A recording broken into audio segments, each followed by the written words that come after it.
Anyway, hello everyone. I'm Mia, and warmest welcome, and good to see you all. And I hand over to Dinesh because you are now the main host here, I guess. Thank you, Mia, and welcome all. In this uncertain time, we trust that you're taking all the preventive measures. What else can we do? Well, we have a choice. We can be proactive and build strong immunity to deal with COVID-19 or any other future virus than to sit all day and watch news and worry. The purpose of the support group is to encourage adoption of the wellness best practices. Knowing is power, and learning to do is superpower. So each week, we learn wellness habits from experts, and then we practice adopting them. My passion is healing and adopting wellness practices and encourage others to do so. And I have several passionate people in this hour. Jesse Sheehan, Dr. Sachin Deshmukh, Dr. Doug Wharton, Dr. Prasad Kuiper, and of course, Mia, I are both co-founders of Institute of Conscious Dialogue, along with Dr. Doug Wharton. At the Institute of Conscious Dialogue, we practice 4 important aspects for a strong body. Be present or be conscious, optimal sleep, diet, and yoga exercise. In the past 3 Saturdays, we have covered the other 3, and today we will explore yoga and practice being mindful with breathing, music, and guided meditation. But first, we start with listening to soothing music, getting into breathing techniques to be present and conscious. So here is Jesse Sheehan, who is a professional jazz musician based in Berkeley and had spent 4 years in India learning classical music from Pandit Narayan Ghosh and other masters. So here is Jesse. Hi, everybody. So I've been playing Indian classical music for the most part so far. But today I thought I might try and play one of my own compositions, which is inspired by Indian music. I hope you like it. It's in a 7 rhythm. And I've got a little bit of a tabla accompaniment program. Maybe you can hear it.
Thank you. Thank you. Thank you, Jesse. That was a beautiful composition.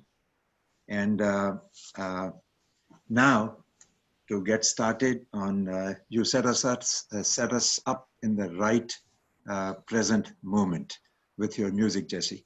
Thank So you. yoga has many different meanings to different people. Yoga, as you know, originated a long time ago, but the first document was written by Patanjali more than 2000 years ago and defined yoga as Chitta Vritti Nirodh, controlling the thoughts in the mind. What does that mean? Well, goal of yoga is inner peace, and yoga means union of self with divine. Yoga serves as goal, and the process is called Ashtang Yoga, means 8 limbs that comprises the yogic process. Since then, yoga has evolved and means quite a few different things to different people. For some, it's relaxation. For others, it is a breathing exercise to calm us down. And for some, it's meditation. We will explore in depth today what the Ashtanga Yoga, that is Yam, Niyam, Asana, Pranayam, Pratyahara, Dharana, Dhyana, and Samadhi means, and listen to those who practice them. I learned uh, this form of yoga and have practiced it most of my life. I do asana, pranayama, and dhyana or meditation for about an hour each morning, and it has transformed my life. I realized that yoga is a journey. I discovered my purpose and aligned with it. And after living in US for 20 years, returned to India to work to improve productivity and quality. Now my sole purpose is to discover healer within me and help others discover the same. My small I is slowly beginning to merge with the big I or the we, the unified presence. So in this session, I experience oneness with all. And we will deepen our experience of present moment with Sachin Deshmukh.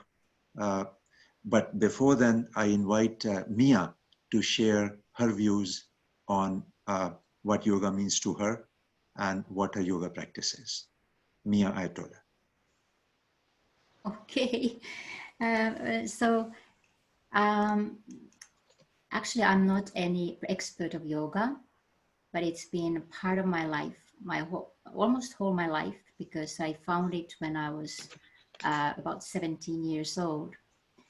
I was actually hoping that maybe Prasad or Doug would share first, because that would be like a more profound perspective to yoga philosophy and all that, and mine is more like a perspective of how I have used it and how I have integrated it into some of my spiritual learnings from other backgrounds. So I wonder if is Prasad here? Well, Mia, Prasad will be joining in a few minutes. But Okay. what we can do then is we can come back to you. We'll Okay. have Dr. Sachin Deshmukh now, Yes, we could start with that. who is a yoga master and much more actually. Yes. He has practiced as a medical doctor, but his passion and his drive, and he's the 11th in the tradition of long yoga masters. He's the 11th in that tradition. And Sachin, those of you have experienced his breathing exercises and his meditation yoga practices, you know he's a very peaceful and a calm person. His presence, his energy is very calming. So I'm not gonna talk anymore, but here is Dr. Sachin Deshmukh, who will help us come back to the present moment and experience this connectedness. Sachin? Yes, thank you, Dinesh, and welcome to you all. So I know people are joining from different places, but here in California, it's a morning, and we usually start with the intent for any yoga practice. And We're using this word consistently for our wellness programs, and those are positive and calm. And obviously, the deeper connection we have with the meaning of the anything we hold within, we become one. So usually that the human bodies, they are meant for movement, and the human mind is built for stillness and bliss. Now in these times, what is happening is our bodies are becoming more still because we are confined in the homes, and our mind is spinning with 1,000 miles per hour. And that's why these type of moments are very crucial to just create the mind-body balance and also coherence. So we will just do a simple breathing practice, and that practice is not any modification, but just being aware of or being conscious of what's happening within us and transform our energy to the positive and calm. So let's sit in the chair how you are and make the body comfortable. We bring the chin parallel to the ground and hold both the palms facing to the sky, right at the junction of the upper and the lower half of our body.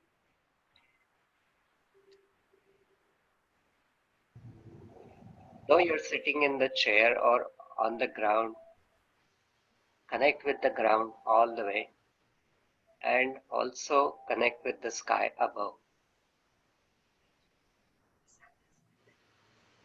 So as you breathe in through the body all the way, you think the air and the space, they become one element. So air moves and the space holds. Earth supports and water purifies, and fire is the light or the energizer. So when we are conscious, we see all these five elements alive, working within us. Our body is also 80% of water. The earth is 80% of water. And a lot of ideas can come to our mind on how to collaborate. So we forget small, simple details, which we all know. But once we tune in, it transforms us into a different dimension. So let's internalize the word and the practice. So we take two words, so the positive and calm. And then as you breathe in, you pause. And then as you breathe out, and then you pause. So that's all we are going to do. Also focus on where is the breath. So is it into the chest or the belly?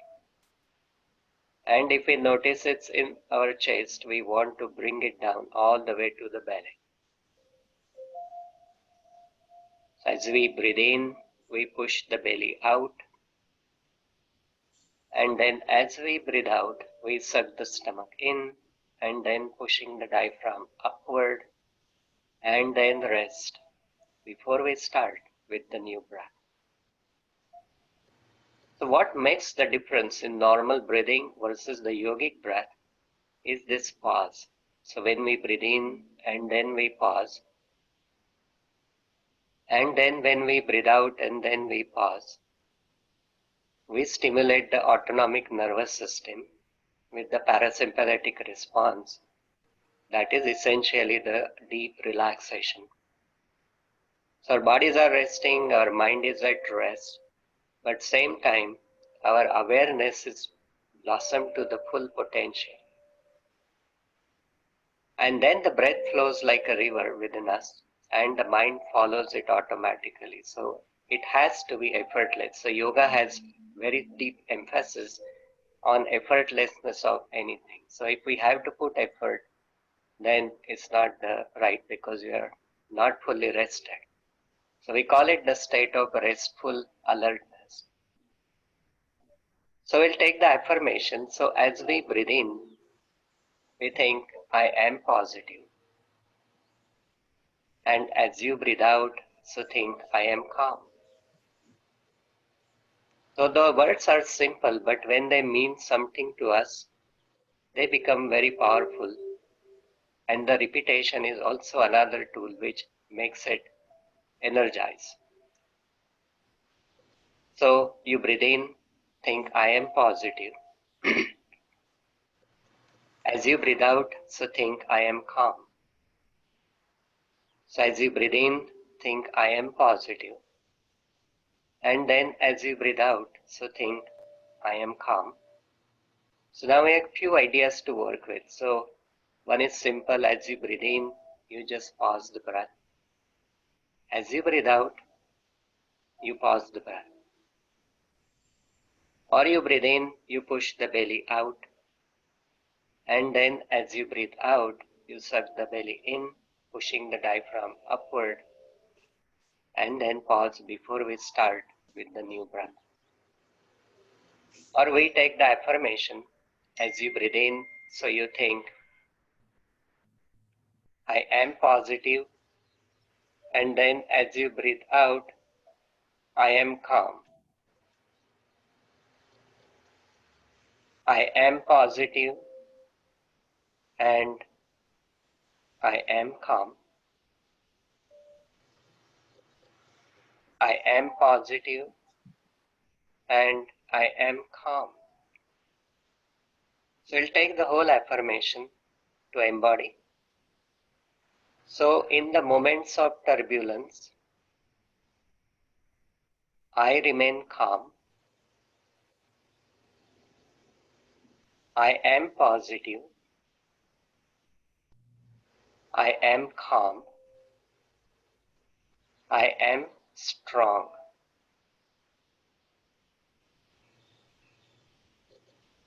So you can use any of these ideas, the visualization or just the pause into the breath or the affirmation. We'll spend a minute or two in silence. More we flow with the simple idea, more our mind becomes still, and then our body follows, so mind over the matter. Keep your eyes closed, body still.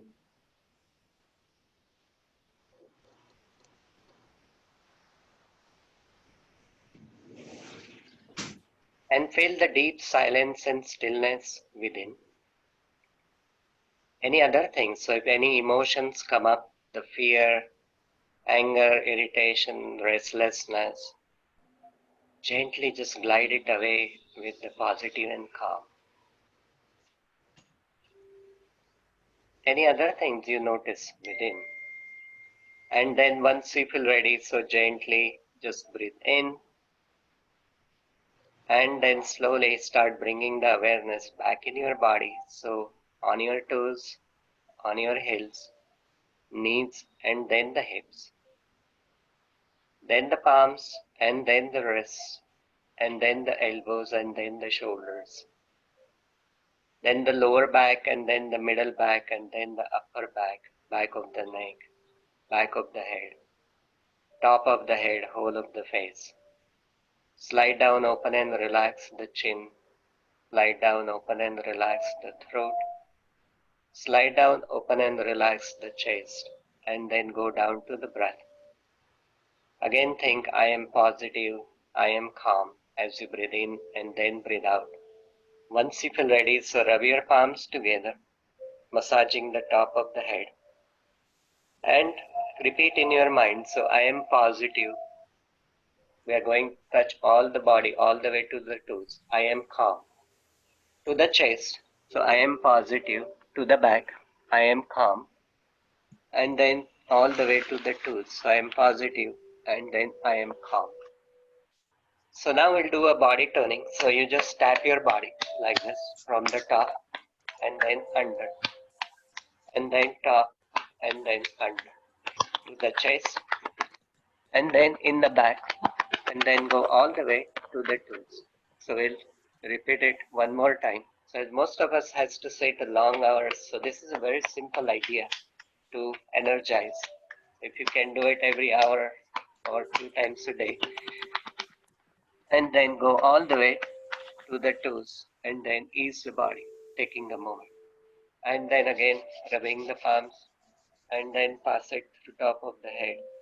So bring them down and then repeat in silence. So I am positive, I am calm.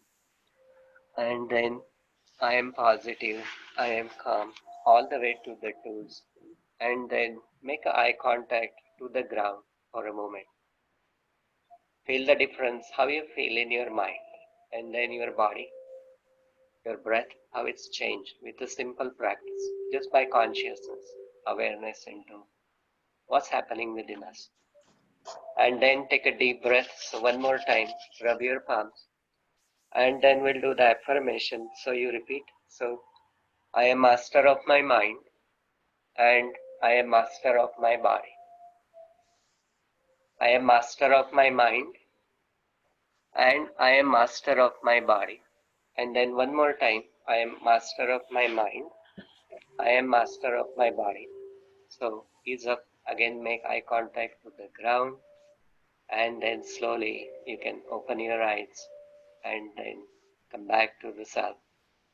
Back to Dinesh.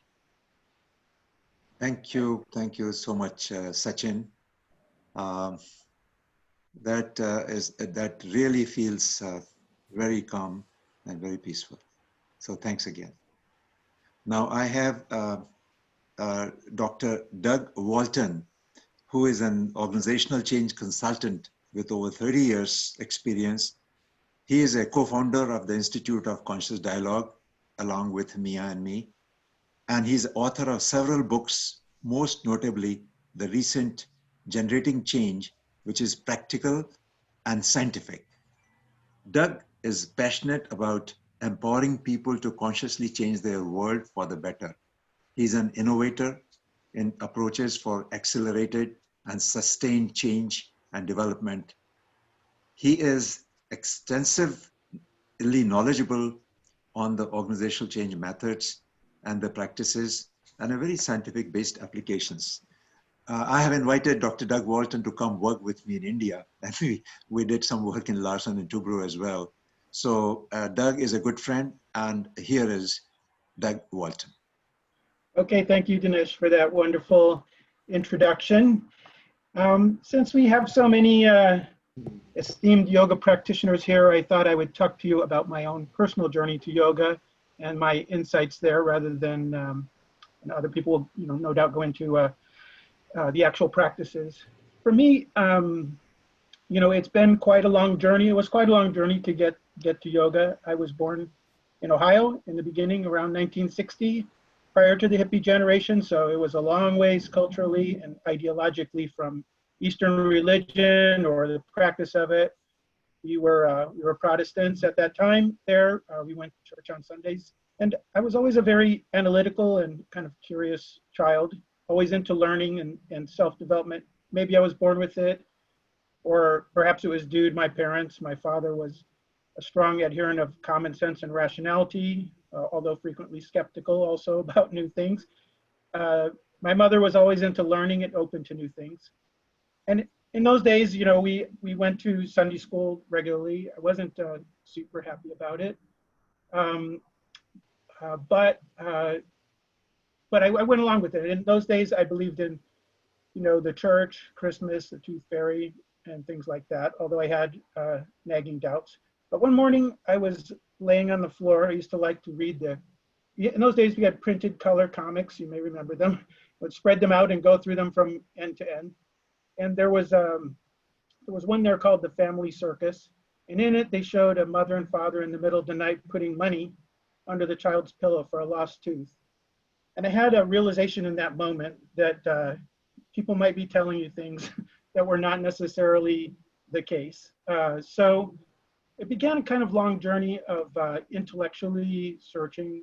Fortunately, I questioned everything about religion, about Christianity. I began reading the Yoga Sutras, Upanishads, the Book of Mormon, the Quran, all of them. And fortunately, my mother, rather than trying to squash this insurrection, engaged in many, many hours of discussion about it over the years.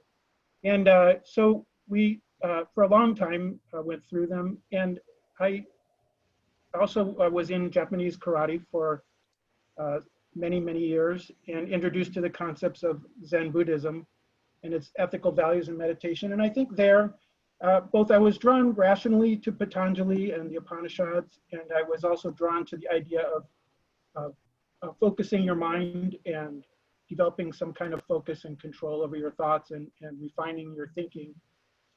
But around my early 30s, I started thinking that there needed to be more to it, that I was more interested in. I was originally interested in martial arts for self-defense, but I became more interested in it for spiritual development. And I thought, well, this is probably not going far enough. So I started looking around, and probably I would have been inclined to go with a Zen meditation, but there wasn't one close by. So I settled down and realized that yoga provided many of the same potentially benefits as Zen meditation. So I joined I started going to the Ananda Church in Palo Alto, which was an offshoot of Paramhansa Yogananda's Self-Realization Fellowship. So I read all of Yogananda's books and others by Babaji and the various gurus in that lineage, and learned that yoga was much more than asanas or the forms. It was also meditation and service, which Kriya Yoga is mainly focused on kind of what is sometimes called a Kundalini Yoga, but a lot on meditation and living in harmony and community with others. While circumstances caused me to lose touch with the Ananda Church, I got married in 1996, and my wife was a former Mormon, and we both had an interest in exploring spirituality together. So to show her Kriya Yoga, we went to a talk by Paramhansa Hariharananda, a direct disciple of Yogananda, at a talk in San Francisco. And she was very interested in it, and so we followed up with a workshop in Petaluma, and we were both technical writers at the time, and we offered to help them publish their monthly journal. And the Swamis would travel around the world giving lectures and send us faxes and emails, even in the middle of the night, and wanting to call us from Germany or wherever they were. And we put together their publications for them and really developed a kind of, we had not met most of them, and we developed a kind of relationship with them. And as a result, sometime after that, Swami Pragananda, now Paramhansa Pragananda, and the leader of Kriya Yoga International, he came to our house in Campbell and spent the night, and then in the morning held a Kriya initiation ceremony in our home, where my wife and I were both initiated together. It was really a quite special moment, both for our marriage and also just to be together and to just have that the honor of having the Swamis stay with us and really talk to us at our house. So we went then to their main ashram in Florida, outside of Miami. And I particularly remember there one thing which really brought it together for me, that Paramhansa Hariharananda said that spirituality is self-transformation. And for some reason in that moment when he defined it that way, I just kind of brought it all together for me. So since that time, I've really kind of stopped at least the rational searching. I began to realize that even though I'd rationally sorted through all kinds of religious, spiritual traditions and tried to logically analyze them, that it came down more to a spirituality as a personal journey. And it's really about the experience and not finding the correct explanation, but learning for yourself, learning, through your inner voice, how it works. And that it really is self-transformation, as Paramhansa Hariharananda had said. So in summing it up, I think there is a spiritual truth, but no one can tell you what your spiritual truth is. You just have to find it yourself through self-reflection and experience. So that's kind of how I got to Kriya Yoga. Since then, it's been 20 years. But I thought it might be interesting just to think about that for where we start from as a trying to find answers, to finding answers internally versus finding answers outside. So with that, Dinesh. Thank you. That's a beautiful personal story and a beautiful summary. Thanks. I know your mom is also online, so welcome you, Jen, and we appreciate your presence here. Now we have Dr. Prasad Kuiper, who has been an author, leadership coach, advisor, researcher. Amidst changing roles, the only constant in his life has been a desire to with deeper into his essence and sensibility. This essence has been shaped by other roles he has played, like those of a father, brother, and husband. Prasad strives to bring Indian Vedantic wisdom into management theory and practice. So Prasad and I have also co-facilitated workshops, transformational leadership workshops in Dharamshala, and we had the beautiful blessings of Chinmaya mission there.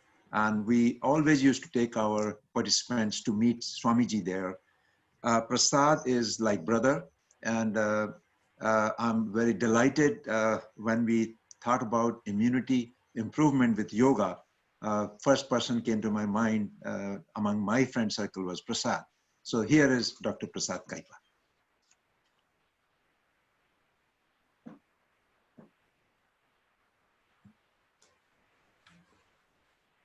We're not hearing you. Prasad, Maybe are you you're on there? mute. You have to unmute yourself. Yeah. All right. So while we are waiting for Prasad, Mia, would you like to share your views Okay, about yes, what thank yoga means to you and how you have been practicing it? Yes, I can do that. Thank you, Dinesh. And yes, I already mentioned that it has been part of my life in many ways since I was about 17. I was a teenager when I began to explore spiritual traditions, and I began to question the traditional religion as had been taught as a Christian. And so for me, I wanted to expand that idea of spirit and idea of that all paths are equal. And somehow I was very, very drawn to Indian culture at that time, and yoga. And at that time, yoga wasn't really a mainstream trendy thing in the Western world. I'm that old, so it was something a bit mystical, and not so many people talked about it. So I just found I explored all kinds of books, and actually I created my own yoga program, asanas and pranayama, breathing and meditation. And actually that program has been with me ever since. I still practice a special, quite short, maybe half an hour asana program with some breathing exercises. But for me, it has combined with a lot of other things that I have explored later on in my life about spirituality. And I'm not so deep into yogic philosophy and the Eastern traditions as they have been taught originally. However, I have come across with I would say the same teachings, but more from the Western esoteric teachings called ancient wisdom teachings, and but they are all founded on that Eastern tradition. So for me, it all comes together. So also Christianity from a more esoteric perspective, where I believe that it is all based on, they all are united. The Eastern, the Western, ancient Egyptian esoteric teachings. I'm very interested in that as well, and have been exploring that. So for me, the essence is actually what I could call union, divine union. So as Dinesh already mentioned, that it's a union of self and divine. And so even if we don't call it yoga, we could call it anything. but the essence is really for me that there is no separation, that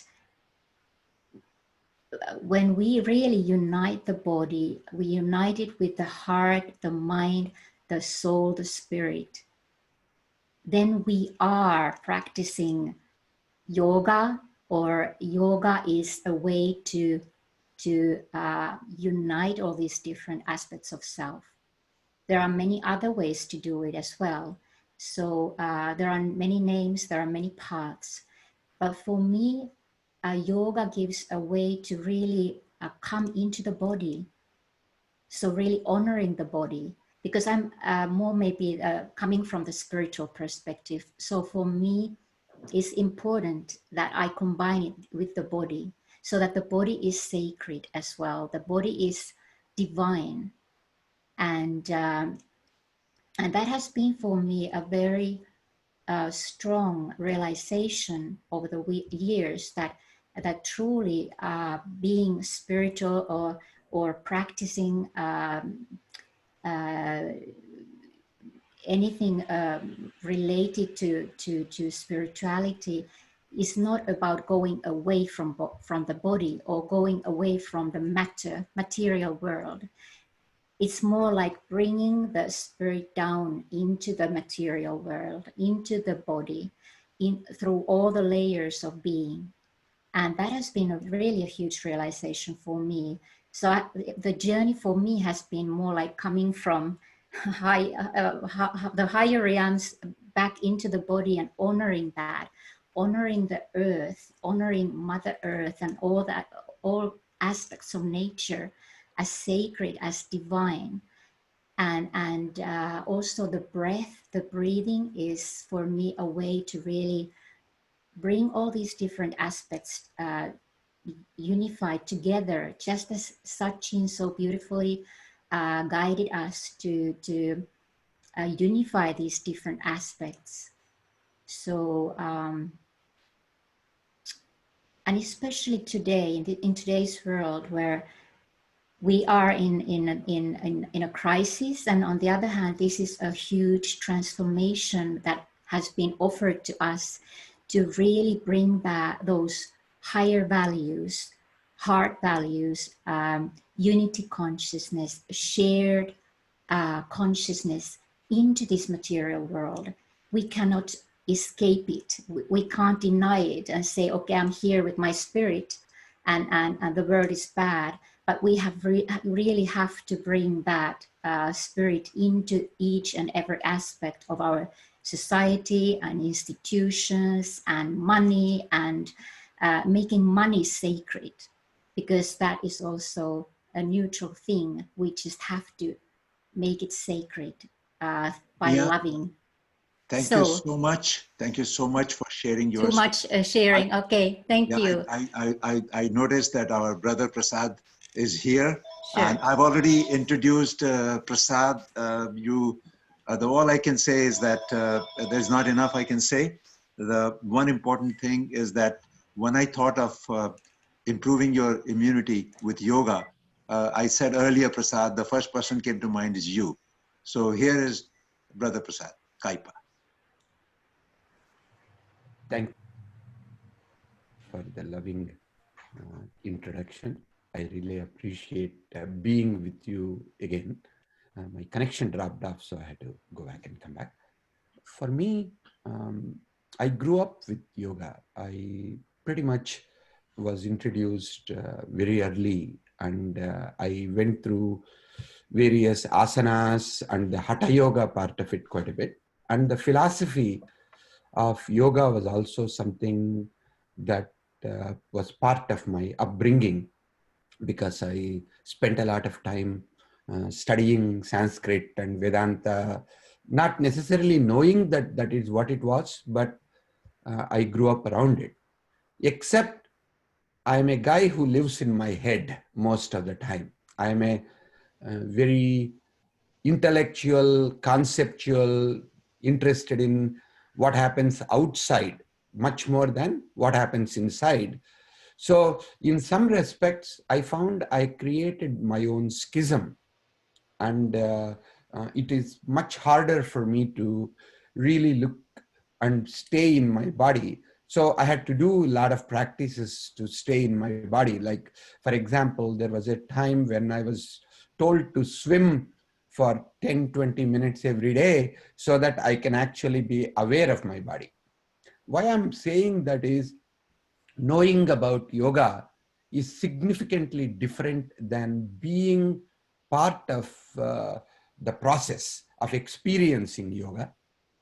So for me, what yoga really means comes down to two parts. One is the intelligence, that is sometimes used the word consciousness, is something that allows us to transcend through a plane in Vedanta called Purusha, the idea of intelligence raising with universality of who we are, what you call a universal consciousness. On the other hand, the body and the matter, like Mia just mentioned, the material plane seems to be our nature. Not only our nature as my individual nature, but the nature which I am part of, the larger nature of universe, the trees, the plants, everything I'm part of. But between these two, there is a schism. So sometimes simply in yoga, it is called the schism between the body and the mind, to put it in a way. So I need to be aware of my body. I need to be conscious of my mind. And how do I bring these two is where the yoga comes into picture. So the consciousness, if it evolves to the highest level, you can call it divine, you can call it universal consciousness. But for some of the people like me, even being conscious of my own thoughts and my own feelings sometimes requires a large amount of awareness at the body level. For me, the Patanjali Yoga Sutras, the Ashtanga Yoga, is based on the Yama, Niyama, Asana, Pranayama, Pratyahara, Dhyana, Dharana, and Samadhi. These 8 steps became extremely important to me. And why it is important to me was, the first step, before I pay attention to my body, I need to pay attention to the context and the society and the environment in which my body is situated in. And I need to come into alignment with the environment. So that is where the Yama Niyamas, the idea of following certain disciplines, certain practices, and making a commitment that I will tell the truth to the universe. I will not steal from the universe. I will practice a certain non-violence, both to myself and to the environment around me, are extremely important practices and principles that I need to commit to. When I commit to that, it brings harmony with me being in the environment. That's the first step to start yoga. If I don't start with that alignment with the universe before I align my body, then that becomes very temporal, very short term. Once I am aligned with the environment, then I need to quiet down my body, like Sachin was doing earlier. How do I bring that stillness, that silence as the foundation in which I can discover myself and I can tap into the infinite potential of myself? So first, because the grossest part and the most material of myself is my body, how do I keep it quiet? And keeping it quiet and keeping it silent, keeping it in one posture that allows me to notice the subtle moments of my breath. I think that becomes the most important part of asana. Any asana is about being in equanimous, peaceful state at my body level, and then begin to become aware of my breath, the in-breath, the puraka, the out-breath, the rechaka, and then, as Sachin said, being able to be present to the silence in between. That is between the puraka and the rechaka, there is a state of kumbhaka. There is a state in which we are full of that life breath, the prana as they call inside, or when we let go of the breath and when we breathe out, again being with that silence of being away from the prana. So these are some things that became extremely important. And how do I do it? Again, if I refer back to what Sachin said, you don't need to make an effort. It has to be effortless. It's a part of just the natural way of aligning and being in harmony, not only with my environment, with also my body, and now with my breath. That aligning with my breath in a way that it is effortless, and I am able to experience the 3 states of filling in, being with it, filling out, and being without it. If I can get there, then it looks like the 3rd stage begins in, the 4th stage begins, the pratyahara. Can I do this without light? Can I quiet down and be with my breath by being in a slightly darker room, without any sounds, without any disturbances that will take my, what you might call as sense organs, gnanendriyas and karmendriyas, to go out and seek its own objects of pleasure from outside? Can I actually withdraw my senses into myself? So that means the attention is not outside at all. It is all completely going inside. Can I begin to pay attention to whatever is happening, not at my sense organ level, but actually in my mind? When I do this, yama, niyama, asana, pranayama, and pratyahara, once these 5 external obstructions are removed, another way of saying is, once I'm in harmony with these external things, the material things, and the what we call not me kind of an environment, then the me begins to play a role. That is where the manas, the meditation, begins to become extraordinarily important. That is when we are mindful, that mindfulness sticks. If we do the mindfulness without necessarily doing the first 5 stages, it is very peaceful in the moment, but sustaining that mindfulness through our life requires us to work with the first 5. And that is where the ability for us to do dhyana, the meditation, or then comes the dharana, to be able to concentrate on a mantra or to concentrate on a prayer to external God, external person, whomever we call, in our mind. Because in our mind we still think God is somewhere out there, but without recognizing the divine within us. That is the difference between a spiritual and a religious. Either way, both come back to the same thing of aligning the dhyana and dharana. That combination is called samyama.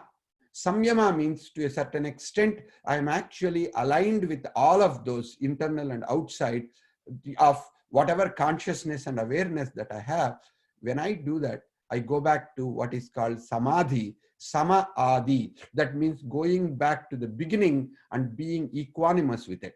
And at some level, what it means is I'm dropping my identity, I'm dropping my mind, I'm dropping the feeling that I'm separate and the divine is separate, you are separate, environment is separate. I am accepting I am part of all of this consciousness, and I am even letting go of this seed that I, the consciousness, the individual consciousness. When I drop, there is only quiet ocean of bliss, the ocean of ananda. So for me, yoga is a step-by-step movement from external world into the internal world and dissolving the internal identity so that I become part of the external and internal, one and the other. So the practice for me has been not only remembering and being able to say it, but coming back to whenever I'm disturbed, like, recently I've been doing too many webinars, like almost this week I'm doing 2 a day. So what I'm realizing is whenever I become anxious or whenever I become what you might call helter-skelter, I go back to breath. I go back to bringing all my consciousness into my stomach and below, sit down, take conscious breath. And then sometimes if I'm not able to quiet down, not able to be with it, then I go back into prayer.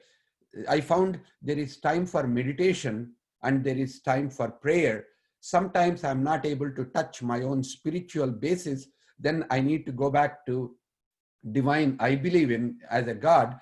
So I go back to the external God, and then I try to pray saying, please give me tranquility or peace so that I can do the service that I'm supposed to do, or I'm supposed to do the work that I need to do. So that is what my practice of yoga is. Ultimately, Thank you. uniting the external and internal. And thank you very much for that. Thank you so much, Prasad, for this wonderful description and explanation of what yoga means to you and how you've been practicing it. And now, like you said, it's very important for us to not only know, but also practice. So here is Mia. She's gonna take us through a guided meditation to complete this hour. And then time permitting, we'll have a few more questions and answers. So Mia.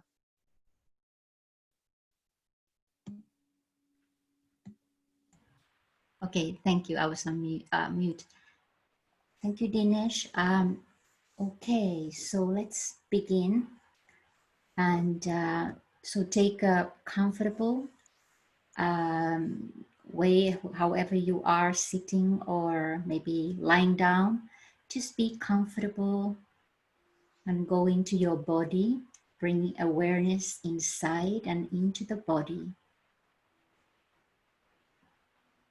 And you can close your eyes if that feels good.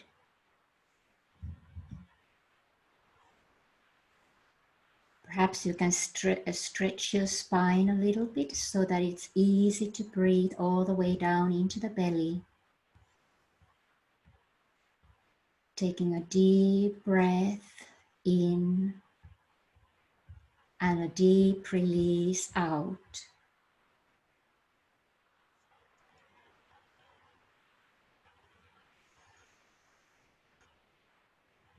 And bringing your awareness into the heart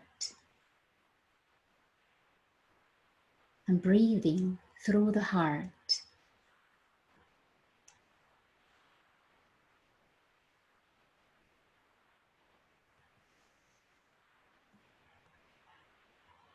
Coming into your center.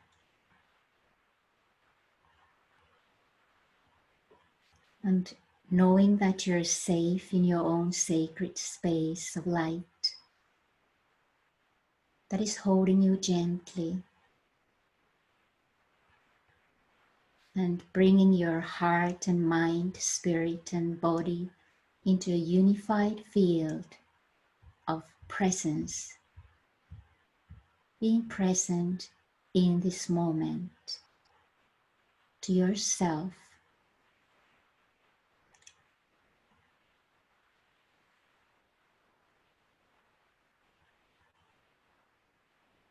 Then become aware of a tube of light or column of light that runs through your being, connecting you to the light above and to the earth below you. And breathe in the life force from the earth into all over your being, every cell of your body.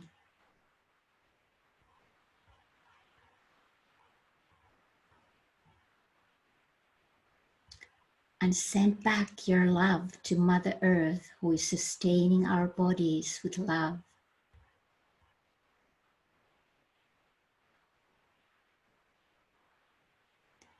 Then breathe in through your crown. Breathe in the light from above you. Open your heart like a flower to receive the light into your being, into every cell of your body. And send back your love to the realms of light.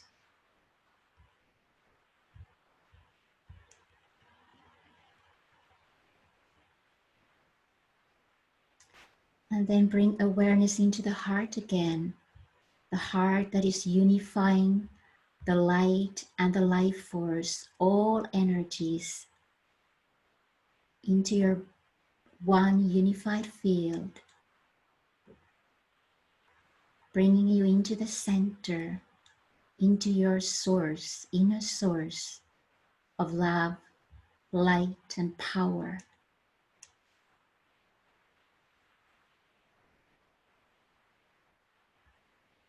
And breathe from this inner source.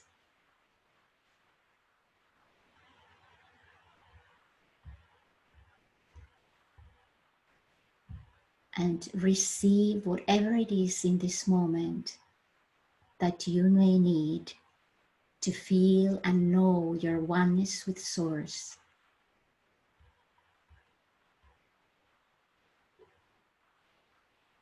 And release anything that is ready to go now.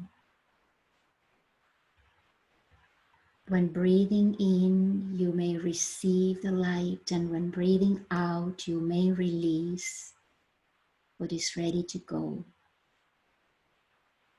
Receiving and releasing with the breath of life.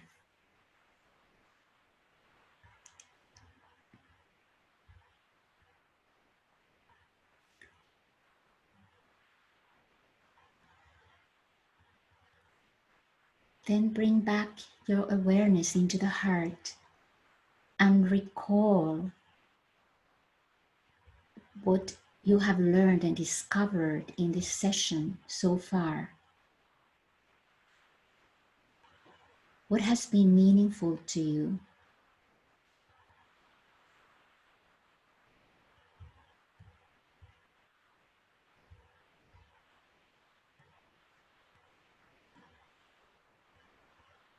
What is it that in this moment is emerging for you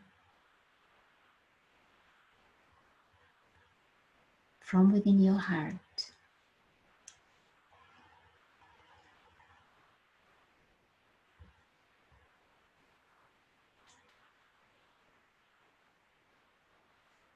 And then ask yourself, what is it, that one thing that you could take into practice that will support your greater well-being?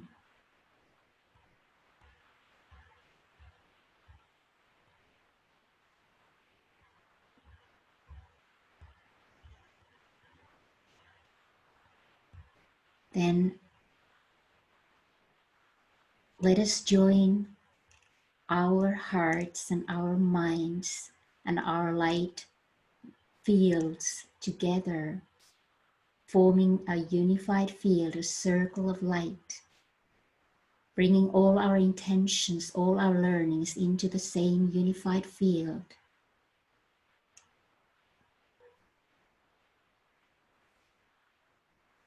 And expanding this field and becoming aware of a greater unified field of a higher presence that is holding us all and all life,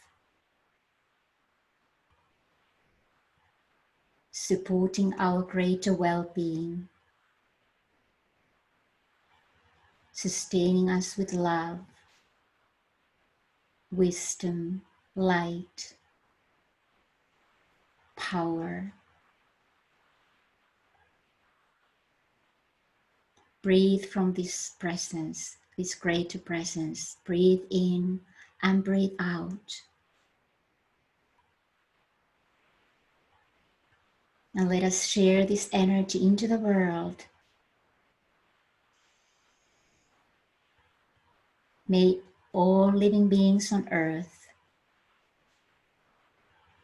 realize their true nature and perfect health, true nature as beings of light and love and perfect health and well-being.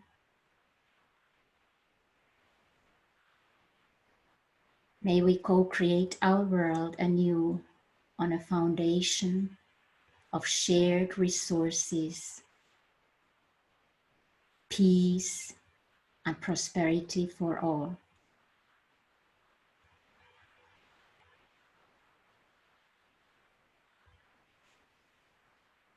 And then just take a few deep breaths coming back into your body, grounding your presence in this moment, bringing back your insights.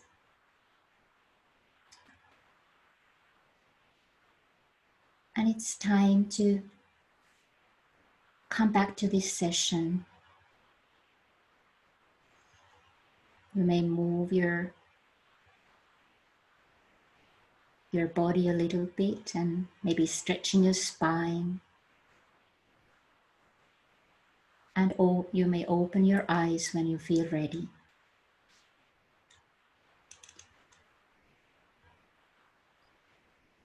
Thank you.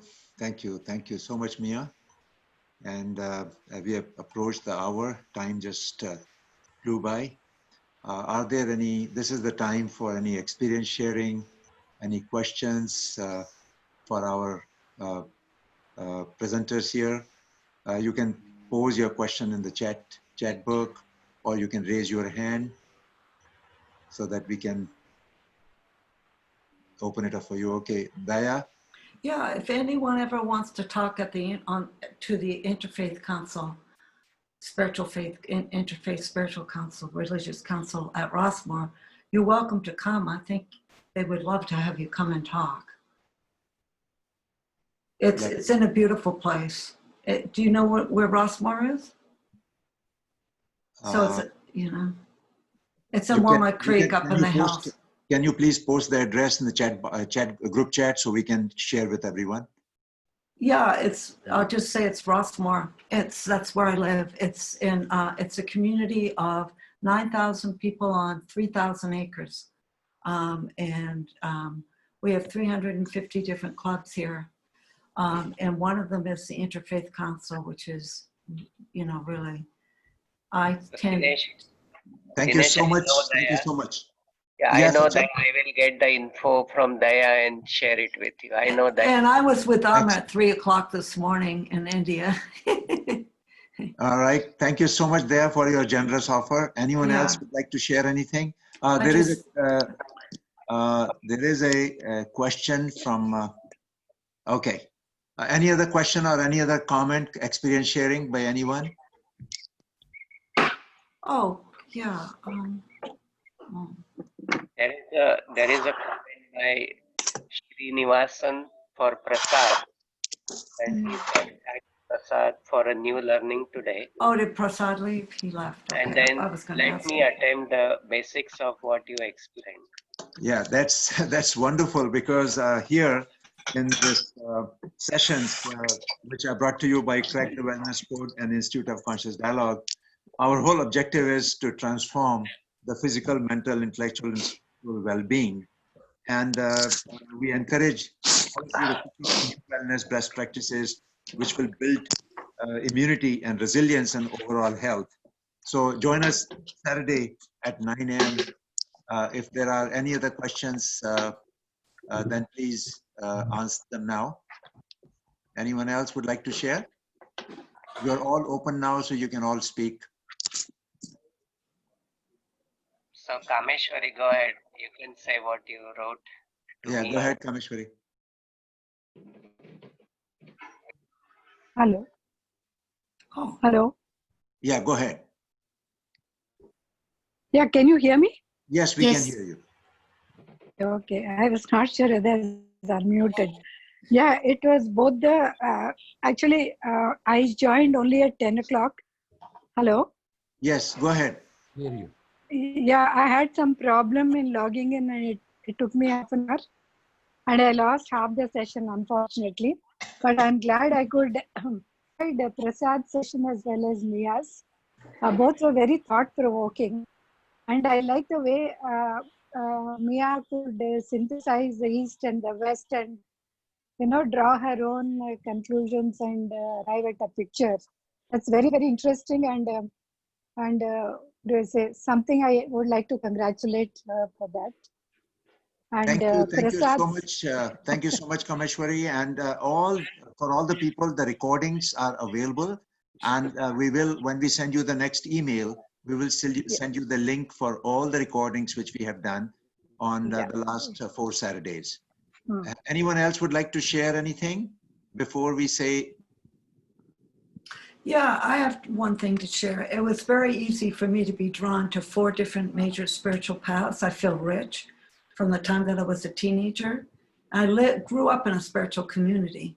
So I just want to say that it's because I think I grew up in the first Universalist church in the United States that became Unitarian. So it's called UU now. And I studied with a Russian teacher, Sunday school teacher, who made us aware that the essence of God is in all the great major religions. And we really studied them. And I just think it gave me a lot of freedom going forward, you know. And my father was Jewish, and his religion was in nature. So we grew up in a beautiful place. And I was named after the goddess of nature. Thank you so much, Daya, that you are joining us and bringing your energy. I do want to say that we want more and more participants as opposed to consumers. Participants bring their own energy, and we co-create this program, and we co-create. So we really appreciate your experience sharing and your participation. With that, thank you all. Thank you. Especially all the presenters today for joining us. And again, we'll see you next Saturday at 9 o'clock. Sounds great. Have a wonderful week. Thank you, Mia, too. Keep practicing. Thank you. thank you, Thank you, Dinesh. Thank you, everyone. Namaste. Thank you, everyone. Namaste. Thank you. And thank you, everyone who wrote your comments on the group chat, for sharing that way. Thank you. Thank you very much to all of you.